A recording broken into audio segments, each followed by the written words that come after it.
End gold buyers, మీ కష్టాల్లో నమ్మకమైన మీ ఆత్మీయ నేస్తం. సో యాక్చువల్లీ గంగతో రాంబాబు బిగ్ బ్రేక్. అసలు ఆ తర్వాత మీ కెరియర్ని మేము చాలా ఇమాజిన్ చేసాం. బికాజ్ నాకు చాలా ఇష్టం. అప్పుడు మీరు బాగుండేవారు, చాలా బాగుండేవారు. హీరోయిన్ మెటీరియల్ మెయిన్ స్ట్రీమ్ ఫిల్మ్స్లో ఇలా అనుకున్నాం. బట్ ఇప్పుడు మీరు ఎక్కువ అడుగులు ఎటువైపు వేయలేదు. ఒక ఫుల్ లెంత్ లోడ్ ఇటువైపు ఫుల్ లెంత్ రోల్ వైపు రావడం కానీ ఎందుకు అటువైపు అసలు సిల్వర్ స్క్రీన్ వైపు ఎందుకు ఎక్కువ రాలేదు? సిల్వర్ స్క్రీన్ వైపు అంటే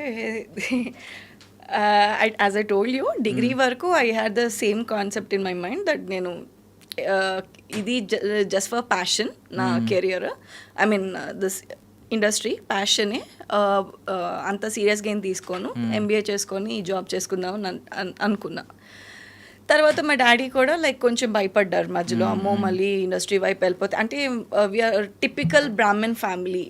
so my dad is like వద్దొద్దు మళ్ళీ నీకు పెళ్లి సంబంధాలు దొరకవు, ఎక్కువ ఎక్స్పోజర్ ఉంటే నీకు, నేను కూడా తీసుకురాలేను అంత, I can't afford, please you maintain your this thing, అది ఇది అన్నారు. సరే అక్కడ డాడీ మాటలు విన్నా, ఇక్కడ ఇది కరెక్టే అనిపించింది. అలా అలా అలా అలా ఆన్ ఆఫ్ మొత్తానికి కంటిన్యూ చేశా. అది యాక్చువల్లీ పెళ్లి సంబంధాల గురించి మాట్లాడారు. మామూలుగా మన మీడియాలో మైండ్ లో ఉండే నాకు అది అంటే పేరెంట్స్ కి ఎప్పుడు అది ఉంటది. అవును, అంటే నేను కూడా ఆ స్టేజ్ లో ఏంటంటే నేనేం డిసైడ్ అవ్వలేదు, నేను ఇది చేస్తా అది చేస్తా అని డిసైడ్ అవ్వలేదు. I was going with the flow అంతే. సో అది ఇంకా మా నాన్న వద్దు అనేసరికి సరే కరెక్ట్ గా నా గంగతో రాంబాబు అయిపోయింది.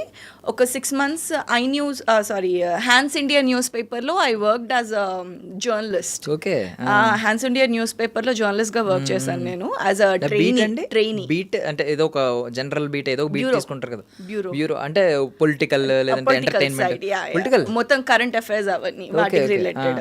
పొలిటికల్ అంటే కరెంట్ అఫైర్స్. సో అది ఆ డిపార్ట్మెంట్లో ఉండే. సో ఒక 6 months చేశాను. 6 months తర్వాత I realise that this is not my cup of tea. నాకు like I'm not so satisfied అలా అని చెప్పేసి పెద్ద ఏమంటారు ఇది కూడా లేదు నాకు. సో అంత సాటిస్ఫైయింగ్ అనిపించలే, and this is not my call అని అనిపించింది. అంటే like this is not my subject అనే ఫీలింగ్ వచ్చింది. సరే ఇట్లా కాదు, మా నాన్నకు చెప్పేసా, నాకు అలా అనిపించట్లే, ఐ వాంట్ టు క్విట్ అని చెప్పేసా. సరే 6 months కరెక్ట్గా ట్రైనింగ్ పీరియడ్ అయిపోయింది, సర్టిఫికేట్ తీసుకున్నా, బయటకు వచ్చేసాను. అయ్యింది. ఒక 2 months బ్రేక్ తీసుకున్నా, అంటే అంతలోపు వేరేది ఏవో కూడా చూసుకుంటున్నాను నేను. 2 months బ్రేక్ తీసుకున్నా, అంతలోపు మళ్ళీ జమ్నీలోనే నాకు అగ్నిపూలుతో మళ్ళీ రీఎంట్రీ ఇచ్చాను నేను. ఇంకా అలా బ్రేక్ లేకుండా కంటిన్యూ అయింది. That's how it. అందుకే బ్రేక్ దాని వల్ల వచ్చింది. ఒకవేళ బ్రేక్ లేకపోయి ఉంటే yeah as you said even I regret doing that. కాకపోతే ఏంటంటే ఇట్స్ ఓకే, వాట్ డెస్టినీలో ఏదుందో అదే. సో అగ్నిపూలు టైంకి మంజులా నాయుడు గారు మంచి, అసలు ఆవిడ ఇక్కడ రాజమౌళి గారు ఇప్పుడు ఎలా ఉన్నారో అలా ఆలోచించే వాళ్ళం వాళ్ళ గురించి, ఆవిడ గురించి. ఆవిడ సీరియల్ వస్తుందంటే ఖచ్చితంగా 8:30 స్లాట్, ఆ స్లాట్ ఫిక్స్ అయిపోద్ది, అందరూ ఆవిడ సీరియల్లో చూస్తారు, ఇలా ఫిక్స్ అయిపోయారు. మీరు అంటే మంజులా నాయుడు గారి మీద మీకున్న ఎక్స్పెక్టేషన్స్ ఏంటప్పుడు? I told you I was going the flow. అసలు మీకు అసలు ఏం లేదు, ఇప్పటికీ కూడా ఏం లేదా? ఇప్పుడు I know about her somehow. కాబట్టి నేను అనేది అలా అని కాదు, మామూలుగా మీకు మీ కెరియర్ ఒక పాత్ గురించి కానీ ఒక డెస్టినేషన్ అని పెట్టుకుంటారు కదా, అలాగే ఏమన్నా ఒక క్లియర్ గోల్ ఉందా ఇప్పటికీ? మూవీస్కి వెళ్ళాలని, దట్టు చిన్న చిన్న క్యారెక్టర్స్ కాకుండా మంచి వెల్ ఎస్టాబ్లిష్డ్ క్యారెక్టర్స్ ఉంటాయి కదా, ఒకసారి ఇలా వెళ్తే ఇలా క్లిక్ అయిపోయే టైప్ ఆఫ్ క్యారెక్టర్స్. సో అలాంటివి చేయాలని ఉంది నాకు మూవీస్ లో. And I want go to even ఏమన్నా వెబ్ సిరీస్ ఆల్సో. కాకపోతే కొంచెం సీరియల్స్ నుంచి బ్రేక్ వస్తే దానిపైన కాన్సన్ట్రేట్ చేయొచ్చు నేను. మీకేమో మీ లైఫ్ లో ఎక్కడ నాకు తెలిసి అంత రిగ్రెట్ అయ్యే ఫేజ్ లేదు, అంత కూల్ ఫేజే ఉన్నట్టుంది. కానీ వన్ పాయింట్ ఆఫ్ టైమ్ లో రిగ్రెట్ అని చెప్పను, but I felt very disappointed with my life that పెరగట్లేదు అలా అని చెప్పేసి ఏమంటే స్టాగ్నెంట్ గా ఉంది నా లైఫ్. ఇట్స్ నాట్ లైక్ ఏదో ఎదగాలి ఇంకా ఏదో చెయ్యాలి అనేది ఉంది మైండ్ లో.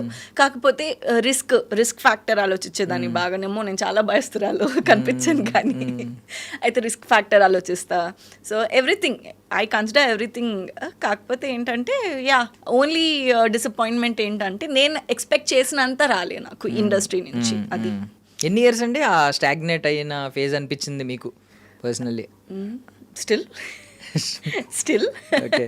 Still I feel like it's stagnant అంటే అది మన బట్టి కూడా ఉంటుందిలేండి. మనం ఏమైనా ఆ బబుల్ నుంచి బయటికి వచ్చి ఏమైనా నెక్స్ట్ స్టెప్ తీసుకునే ఛాన్స్ నాకు నేనే ఇచ్చుకోను. ఫస్ట్ థింగ్ బాగుంది కదా, let's go with the flow అనే మైండ్ సెట్ లోనే ఉన్నా కాబట్టి ఇట్స్ లైక్ దాట్.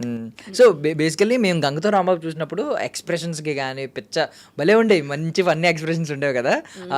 మొత్తం ఆయన్ని బకరా చేసేవారు, at the same time support చేసేవారు, మీ తెలివితేటలు చూపించేవారు, ఫన్నీగా ఉండే. చాలా పెద్ద పెద్ద కళ్ళు అనుకునే వాళ్ళం మేము. అంటే ఇప్పటికీ పెద్ద కళ్ళే కానీ అప్పుడు మరీ పెద్దవి చేసినట్టు ఉండేవారు అనుకుంటా కదా, ఇంత కళ్ళు ఉండేవి. కొంచెం చీక్స్ పెరగడం వల్ల చిన్నగా అయ్యాయి. ఇది తగ్గిందంటే ఇవి పెద్దగా కనిపిస్తాయి.